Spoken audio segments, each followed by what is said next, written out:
Arma is universally seen as one of the best military tactical shooters in the world. The franchise may have started in 2006, but it keeps up with newer releases in 2022. The last Arma that's not in early access was released in 2013, and it still generates more attention than almost all of the other Bethesda products. I did some digging to answer the question, what happened to Arma? But first, a word from today's sponsor, World of Warships. World of Warships is a naval shooter free-to-play game available on PC. Featuring top-notch graphics with over 40 diverse maps, World of Warships was just updated with new water effects and new water textures that make the ocean feel like it's the real deal. World of Warships has multiple ship classes to choose from. You can play as a lone wolf or in a division with your friends. You can conquer the oceans as battleships, destroyers, aircraft carriers, or cruisers. And you can even command a submarine. Every month, new content gets released. Whether it's new nations, ships, cosmetics, or even ship classes, you can always count on enjoying new gameplay experiences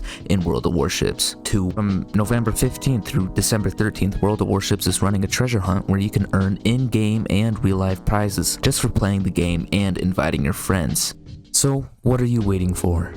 Download World of Warships using the first link in the description and use promo code BRAVO during registration to get some exclusive in-game rewards for free. Thank you World of Warships for sponsoring today's video. Well, to answer what happened to Arma, I think it's best if we start back in 2006. Arma 1, also known as Arma Armed Assault, was testing with new ideas for the time. Multiplayer has a join in progress option so you can play without waiting. The game engine they used also had an impressive 10-kilometer drawing distance. The game also came with a mission editor so modders could do with the game as they pleased, and in one of the later updates of Arma 1, they added Arma Warfare, which is a cooperative multiplayer game where you can control cities across the map, so you can get more resources for weapons and units. Now, Arma is not known for the single-player campaigns, so I'm not going to cover any of them, so don't get mad at me. Game critics did not like Arma at all. They complained about the complexity of the game and its many bugs. There's this really harsh review by Computer Games Online. They said, it's hard to believe that they actually thought that such an unpolished game would enjoy any kind of success. God damn, what the hell did Bohemia do to you? This man was wrong. The game sold 300,000 units by the end of 2007. The game itself was really realistic, and its only limits were for the computers at its time. Given time and effort, Bohemia could have an iconic franchise on their hands. Following up Arma Armed Assault, Bohemia released Arma 2 in 2009, featuring a storyline based in a fake Russian state. This time around, Bohemia decided to give more mission editor tools to the players, allowing them to build more complex missions / mods, and this was huge for Arma's success. Players loved this tool, and it brought much more content to the game than what the developers put into it. But the most impactful thing this tool did was make the player-created DayZ mod. It tried to aim for realism as the developer of the mod wanted to recreate his traumatic experience in Brunei. There were no winners. There's limited resources. Everyone and everything is a threat. By 2012, the mod notched 1 million downloads because of the shows like The Walking Dead becoming widely popular. They even attributed DayZ single-handedly selling 300,000 copies of Arma 2. Bohemia, seeing this opportunity, striked. They signed the mod dev of DayZ and started the development on DayZ as an independent title. Video on DayZ in 2024, guys. Don't worry. Also, you guys should subscribe because I could genuinely do this as a job. If you guys would just subscribe, that would be great. Kay, love you. So where was I? Oh yeah, DayZ. So Bohemia, with the success of Arma, releases a shit ton of DLC / expansion packs, boosting the revenues even further to fund the development of Arma 3. Arma 3 was released in 2013, this time taking place 20 years in the future from 2013. This is the only game I have personally played from the Arma series, so I'm going to talk about this one a little bit more. Arma 3 had the familiar feel of all of the previous Armas, but this time it had improved graphics that still stand up to today's standards. I mean, hell, there's been Arma 3 footage used in the news because it deceived enough people as it being real.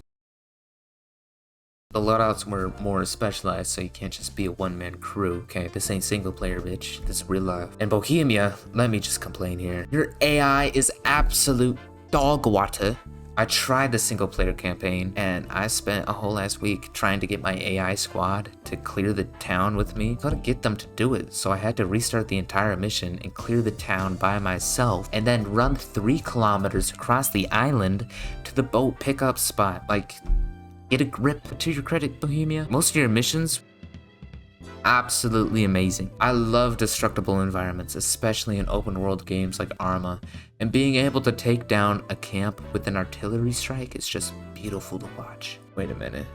Are the Arma Islands real? Hey, what the hell? I for real did not know that these islands actually existed. I thought Bohemia just raised them from the ocean. Something I didn't mention in the previous games was the amount of control you have over the vehicles around you.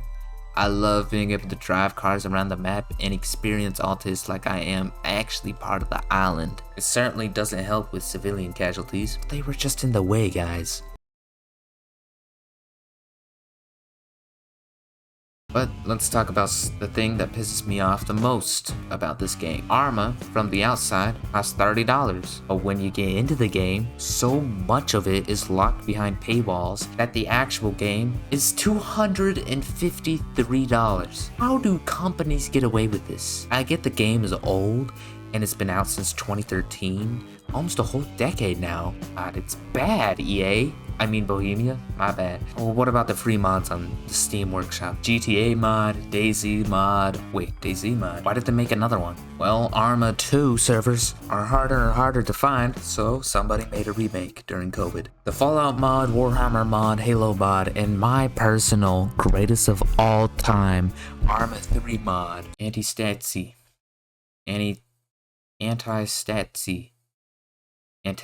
Antithesis? I'm not sure. I don't know. This mod is what made me get into the game. I saw Soviet Wombo playing it on YouTube. Immediately, I wanted Arma 3. It's just a great concept in general. It takes modern issues that a future guerrilla fighter like myself would have and trains you for them in Arma. Blow up buildings, get money, deliver supplies, get money, clear a military base, get shot.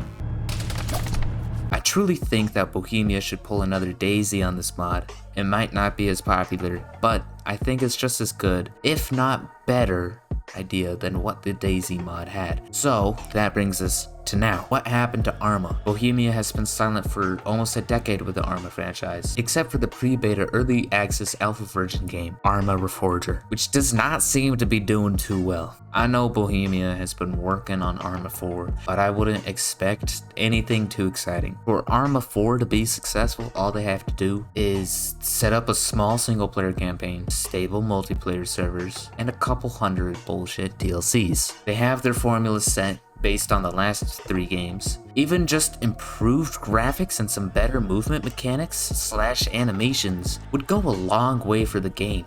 Honestly, as long as they don't pull a Battlefield and chase the Battle Royale experience, they should be fine. Thank you again to World of Warships for sponsoring this video, and thank you for watching.